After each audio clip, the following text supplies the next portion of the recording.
Emile brought poets, people from disparate places and times and backgrounds together. So our next poet, Richard, is now a very fine honorary member of Ramsgate Multiverse, but, you know, tirelessly performs regularly at multiple poetry events across Kent on behalf of his wife, Rosemary McLeish. So after Rose's death in 2020 to cancer, Richard keeps Rose's words in the conversation and in the celebration. Now, Emile and Rosie did know each other, and certainly shared a similar wit, a similar ability to combine humour with seriousness and style. So tonight we welcome you, Richard. We welcome you, not just as Rosie's husband. We welcome you, Richard, as well as bringing her into the room again, a valued member of Multiverse and all of our poetry events that you tirelessly perform at. Welcome to the stage, Mr. Richard Cooper.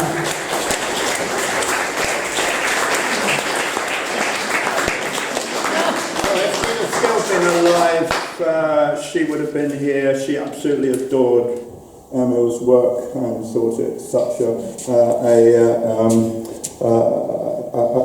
fell-fit thing. We saw her first of all at the Turner and then at the Queen Charlotte, and she was thrilled when he agreed to perform in the launch of her first collection, and they were just so sympathetic. I was her thank you to Emile. My thank you to Emile is that after she died and I conceived of the idea and said it's a completely stupid idea that I should read her poetry, all her friends said, you better damn well get on with it, or anything. And the first place I got to read, because the first place that came out of the pandemic shutdown was Eats and Beats.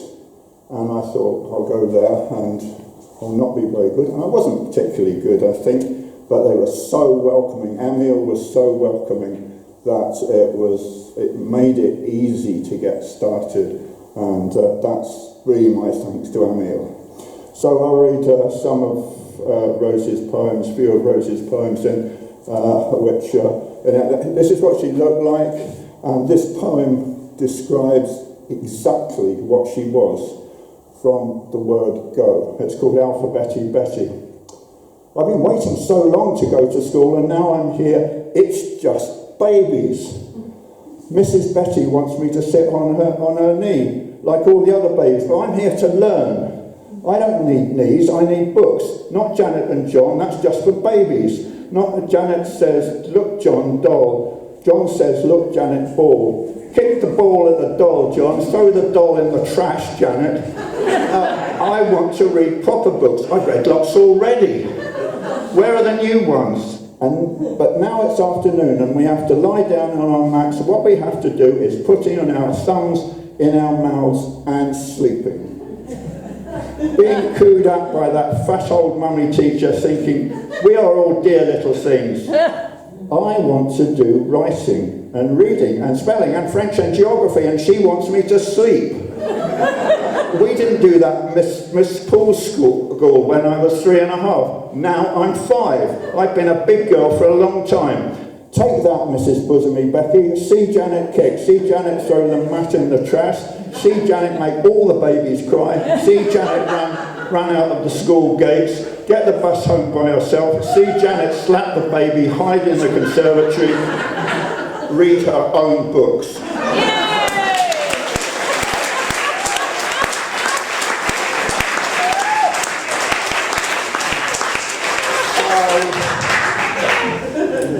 It's terrible being married to a poet, but I don't think everybody here who's a spouse knows this. There are all kinds of reasons why it's absolutely appalling. And one of the reasons is that you can say the most stupid, off-the-cuff thing and it comes back to you in the form of a poem. And I was talking to her, I said, I'd quite like one of these for a pet. And this is before we were moving back from Glasgow and we were working out what we were going to do. When we retire in a year or two, we're going to live on a small holding in a warm climate, New Zealand or the south of France. Or it might have to be Essex. Somewhere drier than here because of my arthritis, out in the country but near a hospital, with shops, a good library, easy access to cultural venues, and we'll grow our own vegetables and get on with the neighbours, eat breakfast and lunch and dinner outside in the garden.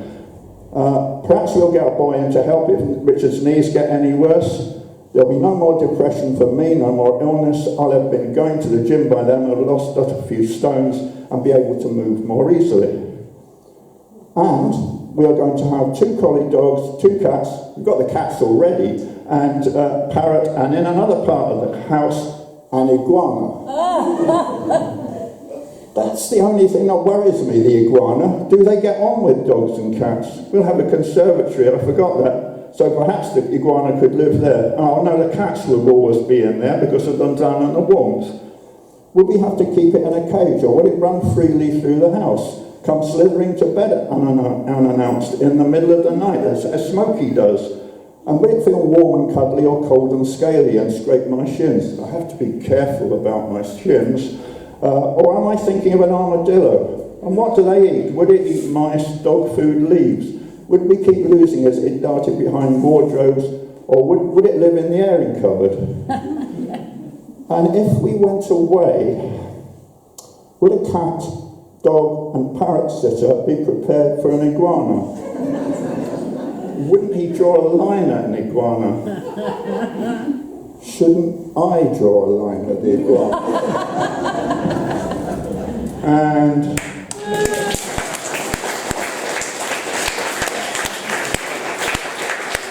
And then there's this, cupboard lust. Since you gave me the eye for my key lime pie, I'll write you a sonnet for a scone with jam on it.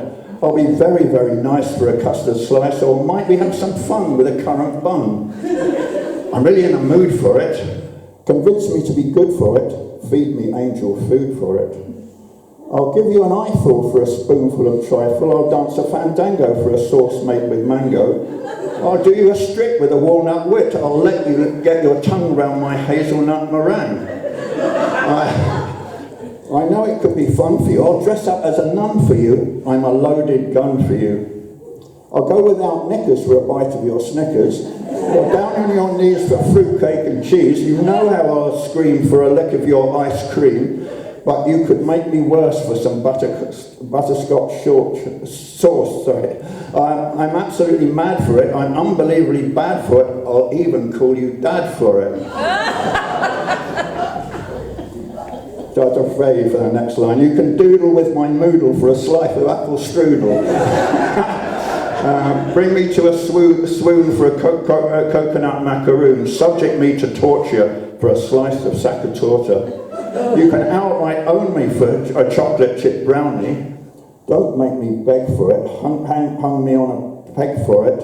Take an arm and a leg for it. I know you begrudge me that last piece of fudge, but I told you a lie for a mere apple pie. For frankly, for a snowball, I'll do nothing at all. And my orgasms after that nasty cheesecake, fake. Oh, for heaven's sake, let's not hold awake. We both know it was all about cake.